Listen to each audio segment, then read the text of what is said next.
The fortress of Cragvorn sat like a metal mountain on the barren moon of Surnath. Its black walls were layered with cannons, shield emitters, and enough mercenaries to overthrow a small planet.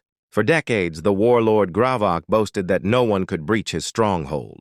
That belief ended the day his soldiers kidnapped a 12-year-old human boy. His name was Ryan Hale, freckled face, messy hair, height barely up to an alien's elbow.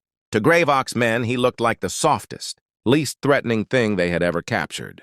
To anyone familiar with humanity, he was the most dangerous organism in the fortress. They snatched him during a border inspection raid, expecting bargaining leverage. Instead, Ryan sat quietly in their holding cell, studying every bolt, panel, and camera with unnerving calm. A guard sneered at him from beyond the energy bars. "You afraid, little Deathworlder?" Ryan blinked. "Of what?" "Of us." Ryan tilted his head. "Why would I fear something that's already dying?" The guard started to laugh, until Ryan tapped the wall once with his heel. A hollow echo, a smile on his lips. He'd already mapped the entire ventilation pattern. Ryan Hale wasn't a soldier. He wasn't trained by any elite force. He was simply human. And humans, raised on a death world of predators, viruses, volcanic tantrums, and weather that tried to kill you every season. Had instincts nobody could manufacture. 5 minutes after they threw Ryan into the cell, the fortress alarm started. At first it was a distant rumble, then a scream, then a thunderous boom that shook the metal foundations. The guard rushed to check the feed. The cameras flickered, sparks flying, bodies running. The fortress AI stammered warnings, unable to process the breach. The guard turned back toward the cell. It was empty. Just a melted hole where the energy bars used to be, still glowing with intense heat. Ryan had slipped out. The fortress hadn't understood yet. This wasn't a prisoner escape. This was a natural disaster. A human child was loose inside Cragvorn, and he was coming back. Gravok stormed into the command chamber, his claws denting the metal floor. "What is happening?" His second-in-command trembled. "Sir, the human escaped." "He's a child!" "Exactly, sir. And he is everywhere." The lights went out, all at once. Fortress Cragvorn, built to withstand orbital bombardment, plunged into darkness. A single emergency beam flickered on. It showed a message written on the wall in coolant fluid. "Give me back my backpack." Gravok could not believe it. "That's what he wants?" But Ryan wasn't writing warnings for intimidation. He was communicating information. He was coming for his things. He knew exactly where the fortress weapons vault was. He knew the pathways. He knew the systems. And worse, he didn't care about the warlord. He just wanted what was his. In the next 3 minutes, panic spread among the mercenaries. Some reported seeing a small silhouette darting through smoke-filled corridors, using the chaos as if he'd engineered it. He had.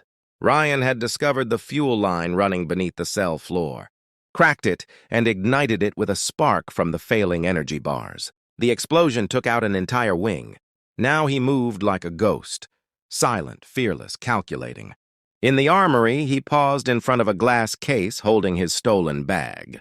Gravok had ransacked it earlier and found nothing but a multi-tool, a coil of climbing rope, a lunchbox, a folded sweater, a dog-eared adventure novel. Nothing threatening at all. Gravok had laughed. Now Ryan retrieved the bag gently, brushing off dust as though greeting an old friend. With his things back, he muttered, "Okay, time to go." But leaving wasn't the hard part. Getting justice was. The fortress loudspeakers crackled. Gravok's voice trembled. "Human child, stand down. We accept surrender terms." Ryan paused mid-step. He hadn't even approached the command center yet, but the fortress was already begging. Gravok watched the hollow feeds with growing dread. Every camera Ryan encountered smashed. Every corridor rigged with improvised traps.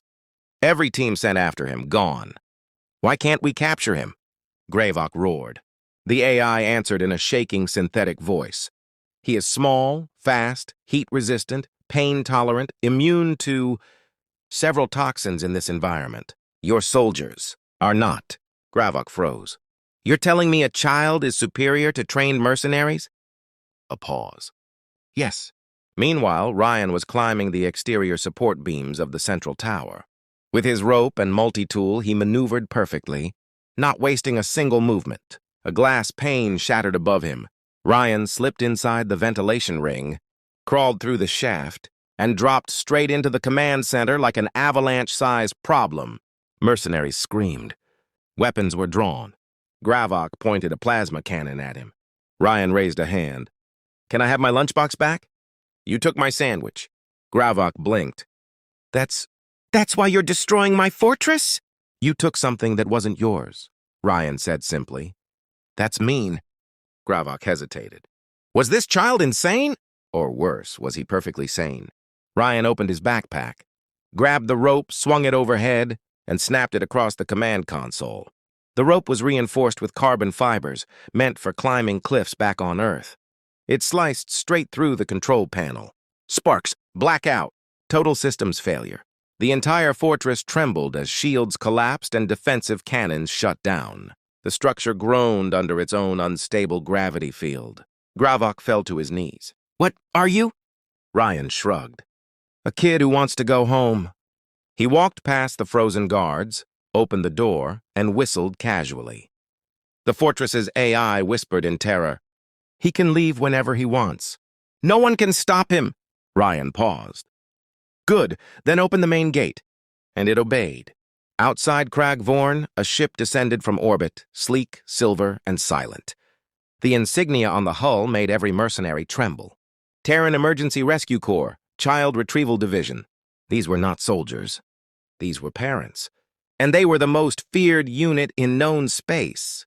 The ship landed. The ramp lowered. 3 figures walked out. Captain Maria Hale, Ryan's mother, Sergeant Theo Hale, his father. Lieutenant Lisa Hale, his older sister, age 15, already bench-pressing twice Gravok's weight. Gravok staggered outside, sweating. He had heard stories about human families, about what they did when someone touched their young. Behind him, Rian walked casually, eating the sandwich he reclaimed from Gravok's food stores. Maria knelt and hugged him tightly. "Sweetheart, are you okay? Did they hurt you?" "No, Mom," Ryan said cheerfully. "They were just bad at guarding stuff." Theo looked at the shaking warlord. "You took our kid," he said, voice calm and terrifying. "Do you understand what that means?"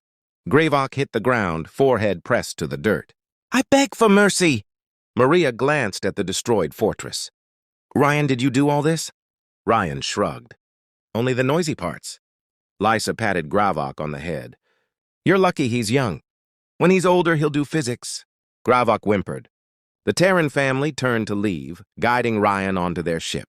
Their engines hummed as they prepared for takeoff.